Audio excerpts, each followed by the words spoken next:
yang sebelumnya kita harus menggunakan kertas untuk surat jalan serah terima, saat ini kita bisa menggunakan dashboard yang kita kembangkan.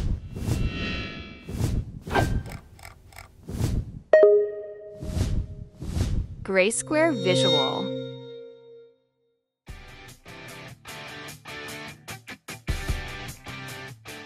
Perkenalan, nama saya Dimas Setiawan di BSM Rental Cabang Yogyakarta. Saya sebagai Branch Manager. Jadi kita mulai dari BSM itu dulu apa ya? Jadi BSM itu sebenarnya ada kepanjangannya Blue Star Media. Jadi BSM, kalau misalnya ada yang namanya BSMU, berarti itu sebuah merger perusahaan dari PT BSM sendiri dengan U Kreatif. Jadi U-nya itu U Kreatif. Jadi saat ini holding group kita memang BSM Group. Kemudian dari BSM Group sendiri ada anak perusahaan namanya BSMU. Jadi BSMU itu sendiri penambahannya dari kepanjangan tadi itu Blue Star Media, U-nya itu U Kreatif. Kemudian tentang sejarah awal mula berdirinya BSM itu tahun 2014, saat itu tepatnya di Jakarta Selatan, di daerah Tebet. Di BSM berdiri tahun 2014, dimulai dari rental kecil-kecilan. Jadi kalau cerita dari ownernya, karena saya nggak mengikuti dari awal mula sejarah berdirinya ya, tapi mengetahui dari cerita dari owner, BSM ini mulanya hanya rental kecil di sebuah kontrakan rumah. Lalu proses awalnya menyewakan alat-alat videografi, kamera, tripod, dan ada lighting kecil-kecilan. Lalu dari tahun 2014 ini dalam proses perjalanannya kita mendapatkan beberapa project dari televisi, dari production house, sehingga mulanya dari sana kita mulai berkembang. Lalu dikontrak oleh salah satu stasiun TV. Dari kontrak tersebut barulah saat itu BSM mulai membeli aset lighting, kemudian di perkameraan, karena waktu itu segmen bisnis kita itu baru menyukupi equipmentnya itu untuk kebutuhan videografi saja, belum ke sinematografi ataupun film, dan belum merambah ke broadcast. Lalu tahun 2018 merupakan titik balik dari perjalanan perkembangan perusahaan kami. Di tahun 2018 kita sudah mulai untuk membeli peralatan kamera untuk sinematografi, kemudian lighting juga untuk sinematografi ataupun untuk kebutuhan syuting film. Di tahun 2020 kita melakukan pengembangan di segmen bisnis multimedia. Jadi untuk pertama kalinya BSM Multimedia itu berdiri di tahun 2020 pas pandemi. Nah, titik balik kita juga waktu itu juga pada saat pandemi, ketika semua aktivitas syuting harus hybrid, kemudian ada juga yang full online. Jadi saat itu BSM Multimedia itu banyak mendapatkan orderan untuk pengadaan peralatan persyutingan di government, kemudian juga pengadaan untuk di alat-alat yang kita sewakan sendiri. Jadi dari mulanya dari 2020 itu perusahaan BSM Multimedia, kemudian BSM Rental berkembang dan memiliki perusahaan masing-masing yang walaupun masih dalam satu holding group, yaitu BSM Group namanya. Lalu dari tahun 2020 kita beranjak ke tahun 2023. Saat itu perusahaan kita membuka cabang atau mencoba expand di luar Jakarta. Untuk pertama kalinya kita buka cabang di Bandung pada tahun 2023 awal. Lalu setelah Bandung, kita di tahun 2024 awal kita buka cabang di Yogyakarta. Nah, saat ini ongoing kita sedang membuka persiapan cabang di Surabaya, dan tentunya BSM saat ini memiliki master plan untuk membuka cabang di beberapa daerah yang potensi dikembangkan di multimedia dan filmnya. Nah, nanti tunggu saja cabang-cabang kita di kota-kota teman-teman. BSM saat ini sudah memiliki sistem sendiri yang kita develop, yaitu untuk operasional, kemudian pencatatan keuangan, dan sistem CRM atau Customer Relation sendiri. Kita sudah memiliki sistem yang terintegrasi, terpusat. Jadi misal sebagai contohnya adalah teman-teman yang dari Jogja misalnya sudah registrasi member, nanti di setiap cabang itu tidak perlu registrasi member lagi karena sistem kita sudah terpusat. Teman-teman mau pinjam equipmentnya di Jakarta, mau pinjamnya di Bandung, itu tinggal nanti langsung order saja karena membership teman-teman sudah berlaku untuk di semua cabang. Kemudian untuk operasional sendiri, baik di sistem pergudangan, kemudian di sistem handling orderan, kita juga terpusat di satu dashboard itu yang digunakan bersama secara terpusat dan terintegrasi untuk pencatatan semua aktivitas di setiap cabang itu bisa dicek di dashboard yang terintegrasi di semua cabang.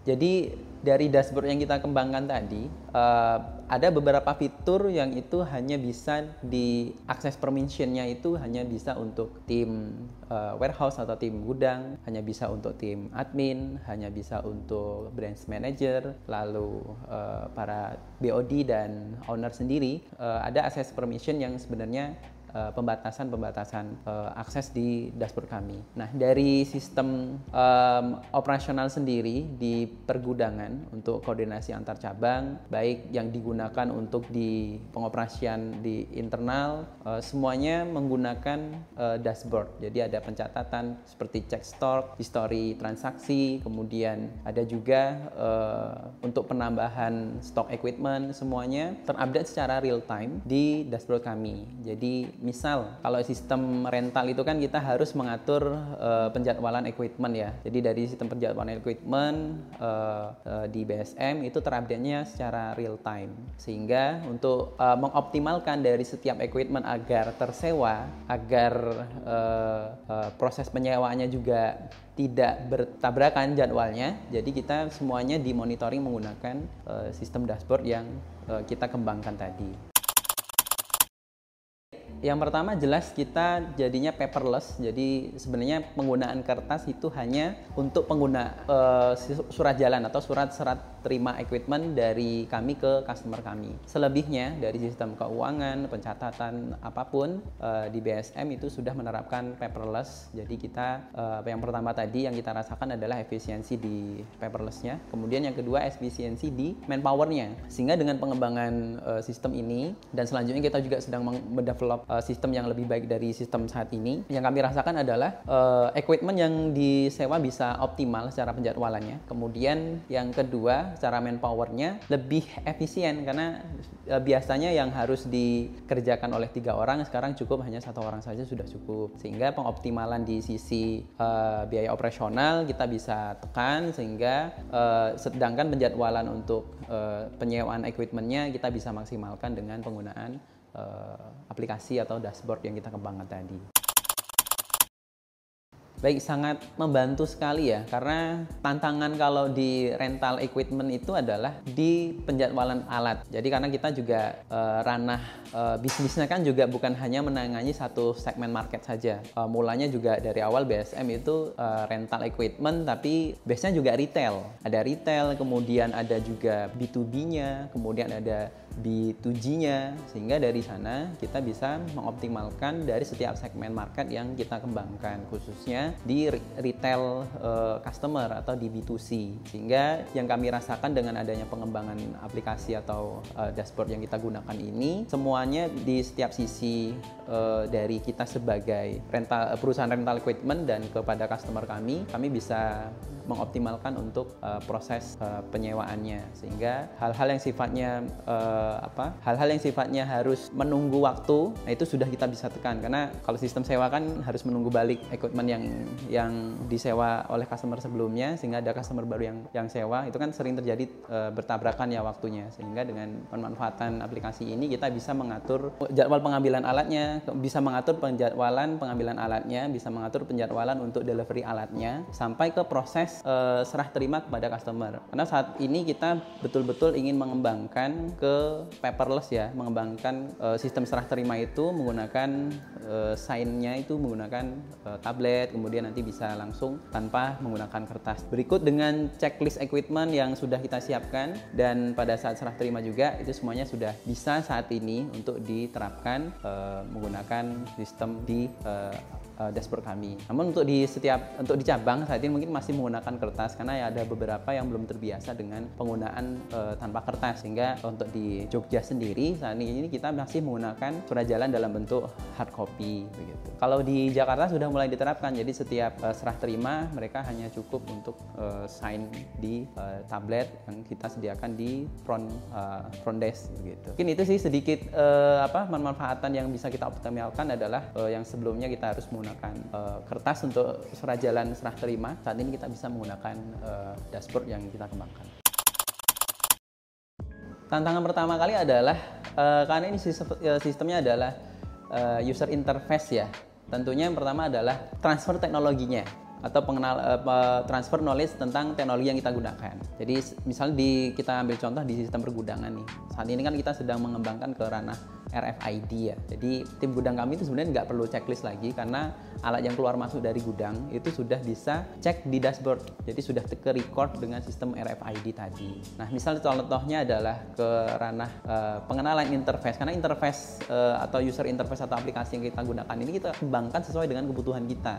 Misalnya kita mengalami kendala-kendala, itu akan jadi pelajaran yang kita kembangkan untuk pengembangan aplikasi. Tentu yang pertama kali kita alami adalah bagaimana pemanfaatan aplikasi yang kita kembangkan ini itu bisa dimanfaatkan atau digunakan secara maksimal oleh tim gudang kami. Jadi yang pertama kami alami adalah kendalanya adalah untuk transfer knowledge tentang aplikasi atau teknologi yang kita gunakan. Mungkin butuh waktu ya untuk membiasakan yang sebelumnya menggunakan kertas, mereka tinggal checklist menggunakan pena kan berasa, tapi kalau menggunakan aplikasi mereka harus mencari fitur-fiturnya, harus belajar lagi bagaimana. Kalau misalnya mau cek stok, kemudian mau cek histori transaksi seperti apa. Nah, di awal mungkin mereka perlu kita latih dulu, ada training dulu selama mungkin 3 hari. Setelah itu kita bedah semuanya ya, 3 hari itu untuk tim operasional, manajerial. Nah, kita training dulu untuk penggunaan aplikasi yang kita gunakan tadi. Pernah sekali di awal-awal, setiap kita mengembangkan satu fitur baru nih di dashboard kita, pasti di awal-awal trial and error-nya pasti ada kan. Jadi tiba-tiba sistem kami down. Kalau down itu ya semua, jadi semua dari yang pusat kemudian cabang juga sama, semuanya down. Dan kami itu merasanya sangat terbantu sekali dengan tim IT kami yang selalu standby nih 24 jam ya mereka standby, karena tim IT kami itu sebenarnya mereka walaupun tidak standby di kantor, mereka punya punya tempat tersendiri, dan kita punya satu grup untuk pembahasan pengembangan aplikasi dan bisa reporting secara real time untuk kendala-kendala yang kita alami gitu.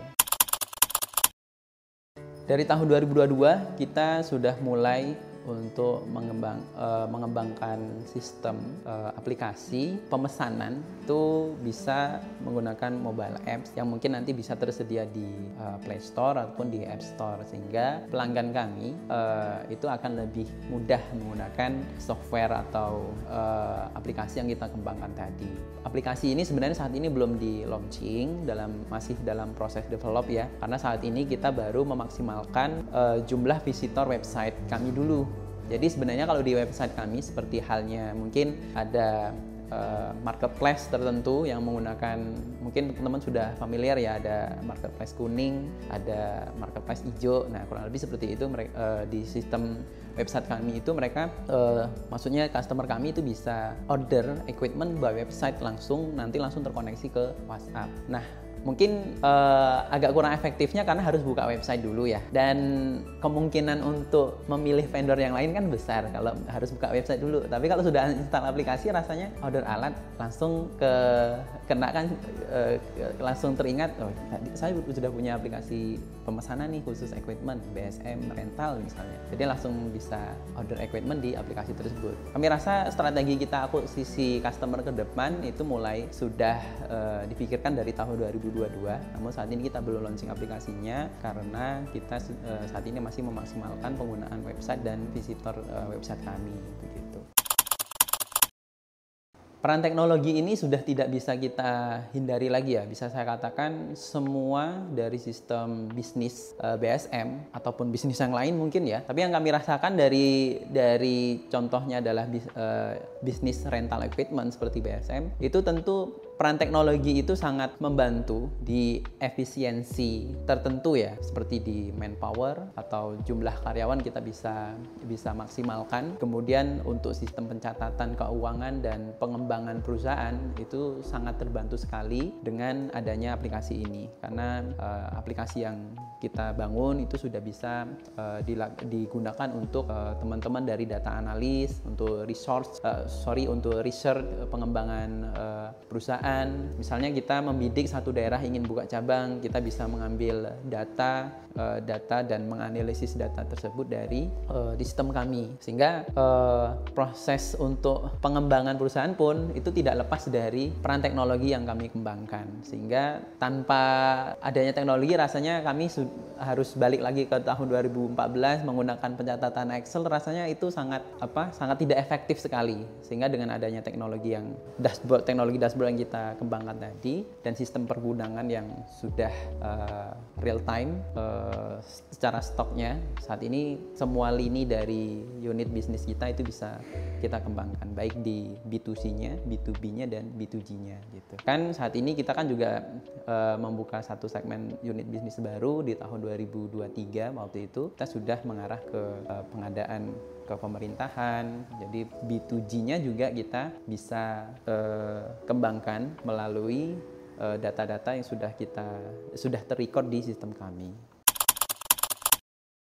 Kalau harapan perkembangan ya, jadi proses perkembangan tentang khususnya di multimedia di Indonesia sendiri saat ini saya yakin sudah sangat banyak ya vendor atau rental equipment yang fokusnya memang ke ranah broadcasting dan film. Harapan dari kita semua adalah tentunya teman-teman dari teman-teman rental dan temer pun sudah tahu nih tentang ke depan sudah ada artificial intelligence nih, yang sebenarnya nggak perlu gear syuting, sudah jadi tuh produk syutingannya ya. Mau bikin iklan atau TVC saat ini sudah bisa tuh di prompt menggunakan ChatGPT, ditambah lagi aplikasi AI lainnya, sudah bisa. Artinya tantangan ke depan untuk bisnis rental equipment itu tentu akan mendapatkan tantangan dengan berkembangnya teknologi. Nah, harapan dari kami, dari kita sebagai perusahaan rental equipment adalah mengatur frekuensi atau pola sinergi ya, untuk bersama-sama merawat ekosistem secara bersama. Dan tentunya saat ini BSM juga concernnya dari tahun 2018 pun sama ya, base kita tentu di customer kami, karena hardcore dari bisnis rental equipment adalah pengguna atau user atau penyewa. Jadi kalau sudah turun penyewanya ya itu akan berimpact besar kepada perusahaan kami, karena base-nya adalah hardcore-nya adalah di penyewaan gitu. Nah, tentunya kalau untuk ngomongin di Indonesia sendiri, harapannya adalah tadi kita sama-sama bisa bersinergi untuk tetap bisa menghadapi tantangan-tantangan ke depan, khususnya tentang tantangan AI. Mungkin tentang sistem-sistem penyewaan pun harapannya dari BSM sendiri sudah bisa mengembangkan aplikasi-aplikasi yang memudahkan untuk menyentuh market-market yang saat ini belum tersasar oleh bisnis kami. Karena bisnis ini bisnis kreatif sebenarnya. Jadi sebenarnya kreatif itu, kalau ngomongin kreatif tidak ada matinya sebenarnya. Mau teknologi apa yang digunakan sebenarnya kita juga bisa. Tapi karena core bisnis kita adalah di penyewaan, tentunya kami sangat mengharapkan ke depan kita semua, dari khususnya yang pengguna rental equipment dan perusahaan sebagai rental equipment itu bisa terus mengikuti perkembangan teknologinya, sehingga sebagai perusahaan rental equipment kita tidak akan kalah dengan pengembangan atau perkembangan AI saat ini. Justru kita harus ikut. Kalau tidak ikut ya siap-siap saja kita akan digelas oleh perkembangan teknologi. Mungkin itu harapannya untuk kita semua.